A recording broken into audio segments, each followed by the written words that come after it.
అండి అందరికీ అనుకోని ప్రేమ పార్ట్ 40.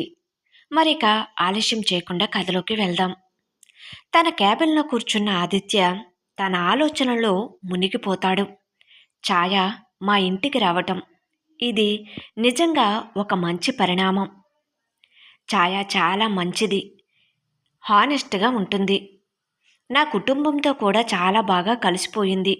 నాన్నమ్మ ఛాయాను చూసిన మొదటి చూపులోనే ఇష్టపడింది.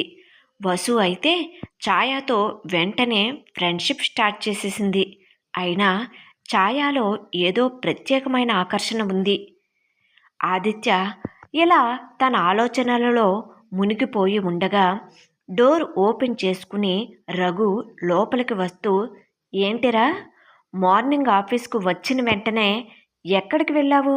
నీకోసం వచ్చాను, కానీ నువ్వు నీ క్యాబిన్లో లేకపోయేసరికి తిరిగి వెళ్ళిపోయాను.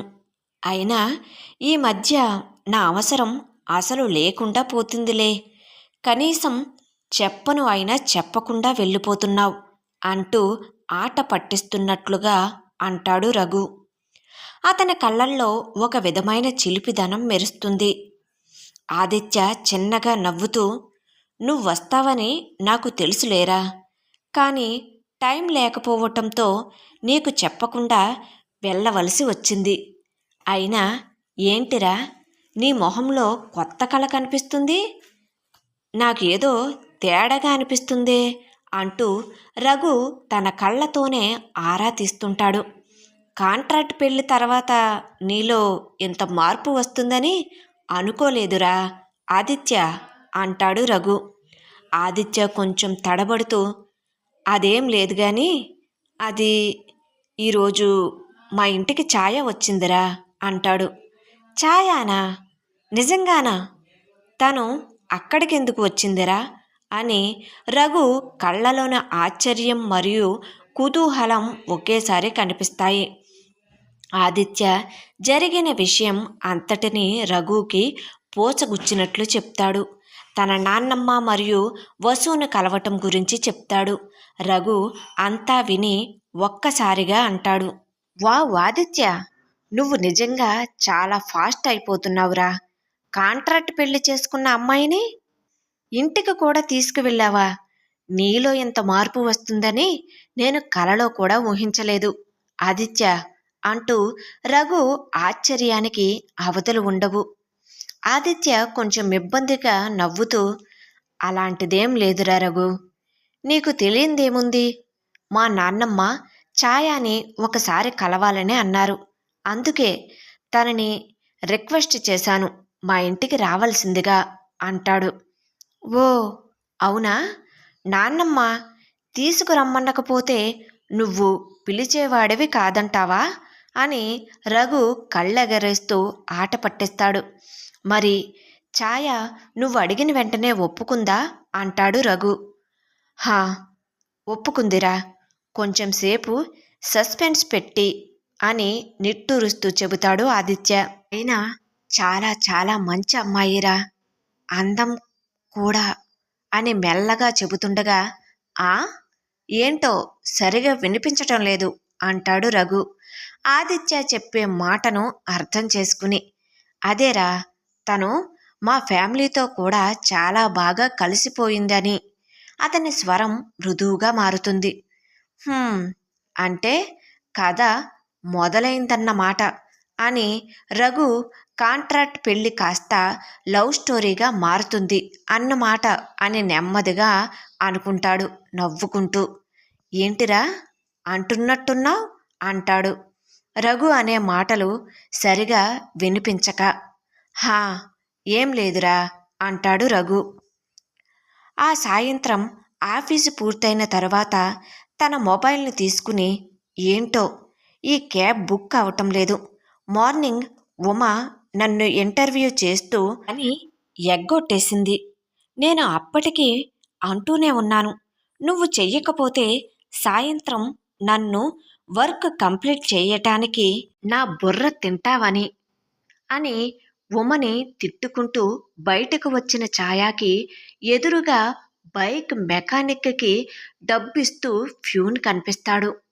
ఫ్యూన్ బండి పంచర్ అయ్యి నా బండిని సేవ్ చేసినట్లు ఉంది, మెకానిక్ బాగానే కనిపించాడు అని తన మొబైల్ను బ్యాగ్లో వేసుకుని నడుచుకుంటూ వాళ్ళిద్దరి దగ్గరికి వెళ్తుంది. ఏంటన్నా, నీ బైక్ కూడా పంచర్ అయిందా? ఇదిగో నా బామ్ డి కూడా అని చూసేసరికి ఛాయ స్కూటీ పంచర్ వేసి ఉంటుంది. దానిని ఆశ్చర్యంతో చేపల కంటి రెప్పలను ఆర్పుతూ చూస్తూ ఉంటుంది. ఫ్యూన్ నవ్వుతూ, ఆ మేడం, నా బండి నిక్షేపంగానే ఉంది. మీ స్కూటీకి పంచర్ వేయటానికే ఈ మెకానిక్ వచ్చారు అంటాడు ఫ్యూన్. అదేంటి, నీకెలా తెలుసు అంటుంది.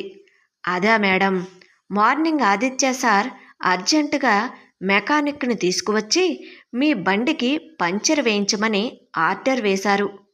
మన ఆఫీస్కి చుట్టుప్రక్కల మెకానిక్ షాపులు లేకపోవటంతో ఇతడిని చాలా దూరం నుంచి తీసుకువచ్చాను మేడం అంటూ అతనికి డబ్బు ఇస్తుంటే, ఆగాగు నేనిస్తాను అని తన బ్యాగ్ నుండి డబ్బు తీస్తుండగా ఇంతలో అక్కడికి ఆదిత్య కూడా ఇంటికి వెళ్ళటానికి ఆఫీసు నుండి బయటకు వస్తాడు. వారి సంభాషణను వినిన ఆదిత్య, సరే సరే, ఏం అవసరం లేదు, ఇక మీరు వెళ్ళవచ్చు అని ఫ్యూన్ మరియు మెకానిక్కి చెబుతాడు. వాళ్ళిద్దరూ వెళ్ళిపోతారు. ఛాయ తన బ్యాగ్ నుండి 500 రూపాయల నోటును సగం బ్యాగ్ పైకి సగం బ్యాగ్ క్రిందకి ఉంచి ఇవ్వనా వద్దా అని ఆలోచిస్తూ ఉంటుంది. ఆదిత్య బ్యాగ్ వంక ఒకచూపు, ఛాయ వంక ఒకచూపు చూస్తూ ఉంటాడు. తన 2 చేతులను తన ప్యాంట్ జేబులో ఉంచుకుని. ఛాయ 500 నోటుని మౌనంగా తిరిగి తన బ్యాగ్లో ఉంచేస్తుంది. ఛాయ ఆదిత్య వైపు కృతజ్ఞతగా చూస్తుంది. థ్యాంక్ యూ సార్, మీరు చాలా హెల్ప్ చేశారు అంటుంది. ఆదిత్య పెదవులపై ఒక చిన్న చిరునవ్వు మెరుస్తుంది. హా, పర్వాలేదు ఛాయ, చిన్న హెల్పేగా అంటూనే, నీకు ఏదైనా కష్టం వస్తే నేను చూస్తూ ఎలా ఊరుకోగలను ఛాయ? భవిష్యత్తులో వసు పెళ్లి వరకు నీతో నాకు చాలా అవసరం ఉంటుందిగా అని మనసులో అనుకుంటాడు. ఒకసారి చూసుకోండి అని చెబుతాడు. ఛాయ తన స్కూటీని స్టార్ట్ చేసి ఇంటికి బయలుదేరుతుంది. వెళ్తూ వెళ్తూ ఒకసారి వెనక్కి తిరిగి ఆదిత్య వైపు చూస్తుంది. ఆదిత్య ఇంకా అక్కడే నిలబడి ఆమెనే చూస్తూ ఉంటాడు. వారిద్దరి కళ్ళు ఆ క్షణం కలుస్తాయి. ఆ చూపుల్లో ఎన్నో భావాలు దాగి ఉంటాయి. కృతజ్ఞత, ఆప్యాయత మరియు ఒక తెలియని బంధం. ఆదిత్య ఛాయ వెళ్ళిపోయే వరకు అక్కడే నిలబడి చూస్తూ ఉంటాడు. ఆమెకు సహాయం చెయ్యాలనే తపన అతని మొండి స్వభావాన్ని జయిస్తుంది. ఛాయకు తెలియకుండా ఆమెకు సహాయం చెయ్యటం ఆదిత్యలోని మంచి మనసును చాటి చెప్తుంది. ఈ సంఘటన వారి మధ్య ఒక క్రొత్త అనుబంధానికి పునాది వేస్తుంది. అనుకోని ప్రేమ కథ కొనసాగుతుంది. కథ నచ్చినట్లయితే ప్లీజ్ దయచేసి సబ్స్క్రైబ్ చేసుకోవాల్సిందిగా కోరుకుంటున్నానండి. చాలామంది స్టోరీ వింటున్నారు కానీ సబ్స్క్రైబ్ చేసుకోవట్లేదండి. దయచేసి సబ్స్క్రైబ్ చేసుకుంటేనే కదండి నాకు కొద్దిగా ఎంకరేజ్మెంట్గా ఉండి నేను ఫాస్ట్గా ఎపిసోడ్స్ని కూడా రాసి పోస్ట్ చేయగలుగుతానండి. అదేవిధంగా స్టోరీ ఎలా ఉంది అనేది మీరు కామెంట్ సెక్షన్లో తెలియజేస్తే నేను ఎలా రాయగలుగుతున్నాను అనేది నాకు కూడా అవగాహన వస్తుంది కదండి. దయచేసి మీరందరూ నన్ను అర్థం చేసుకుని సపోర్ట్ చేస్తారని మనస్ఫూర్తిగా కోరుకుంటున్నానండి. Thank you.